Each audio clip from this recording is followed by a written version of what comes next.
नागड़ी देउल अंतर्गत कथरापाली स्थित सर्वपुरातन यज्ञपीठ कुंजवन आश्रम 6 दिन धरी चलिथिबा विश्व शांति 24 प्रहर महाविष्णु महायज्ञ उद्यापित हो जाइछि। एही समारोह रे हजार हजार श्रद्धालु जोग देई महाविष्णु मंत्र जप करथिले।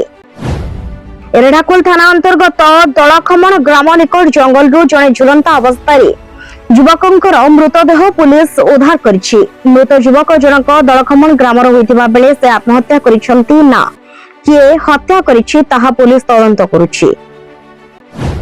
रेढाकोल स्थित जाजबर परिसर रे प्रधानमंत्री नरेंद्र मोदी 133तम मन की बात कार्यक्रम अनुष्ठित हो जाइछि। आभासी जरिया प्रधानमंत्री देशवासी को संबोधित करथिले। एही कार्यक्रम रे नगर मंडल सभापति सुषमा मुंडा समेत बीजेपी कर्मी उपस्थित रहिथिले। आमरा लयकेरा मुख्य रास्ता कुकेरमा ठारी एक भयावह बाइक दुर्घटना घटिथिला। एही दुर्घटना रे जनकर मृत्यु होइतिबा बेले 2 जन गुरुतर आहत होइथिले। मृत युवक जनक सुंदरगढ़ जिला बलदमाल ग्रामर बोली सूचना रहिछि।